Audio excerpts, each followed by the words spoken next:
जो एनडीए है उस गठबंधन में केंद्र सरकार में मैं राहुल गांधी जी के बयान का भरपूर समर्थन करता हूं। क्रिकेट में क्या होता है, अंपायर निर्णय लेता है, पर हर टीम, चाहे बॉलिंग की टीम हो चाहे बैटिंग की टीम हो, उसे रिव्यू लेने का अधिकार होता है। 3, 5 जैसा मैच में तय। यहां ये cricket umpire, election commission review देने को नहीं तैयार। जो साक्ष्य हैं उन्हें नष्ट कर रहे हैं, मांगने पर वो देते नहीं है समय के अंदर। तो ठीक ही कहा, अंपायर का फैसला हमने कई बार बदलते देखा है रिव्यू से, पर यहां रिव्यू का अधिकार छीना जा रहा है। तो राहुल गांधी की बात से मैं पूरी तरह सहमत हूं कि जो अंपायर रिव्यू न दे, जो सही बात न सुने, उसे हम ईमानदार अंपायर नहीं कह सकते। इतना बढ़ गया है कि अपराधी विजय और सम्राट बन गया। उन्होंने कहा कि नीतीश सरकार पर उंगली उठाई। उन्होंने कहा कि मुझे उन पर लगता है कि उन्हें किस तरह से काम करना चाहिए, चीजें बेहतर। चिराग पासवान जी गठबंधन में विधानसभा का चुनाव लड़े, लोकसभा का। जो एनडीए है उस गठबंधन में केंद्र सरकार में मंत्री,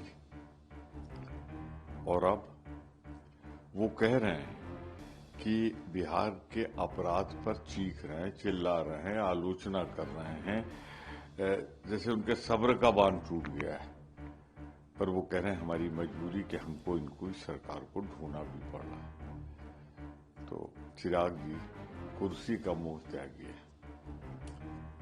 आपके पिता रामविलास पासवान जी जब गुजरात में, इन्हीं मोदी जी ने, नीतीश बाबू ने जब गुजरात में कत्लेआम हुआ था, तो सबको मालूम था, मंत्रिमंडल ठुकराया था, भाजपा को ठुकराया था। अब इस पाप के भागीदार आप मत बनिए, वरना जब इतिहास लिखा जाएगा तो यही लिखा जाएगा कि बिहार में जब आग लगी हुई थी, अपराध चरम पर थे, आप अपने कंधे पे पालकी ढो रहे थे भाजपा एनडीए गठबंधन की।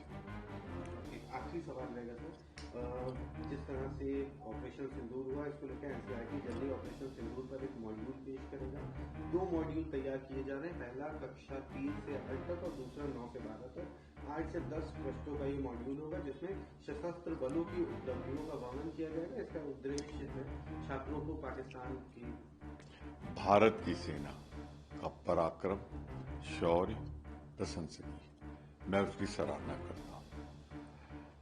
परंतु जब एनसीईआरटी में कोई कुछ लिया जाए तो उसमें सबकी राय ली जानी चाहिए। मैं चाहूंगा सरकार सभी लोगों से राय ले, विपक्षी दलों की भी, और सच्चा इतिहास जाए, विकृत नहीं।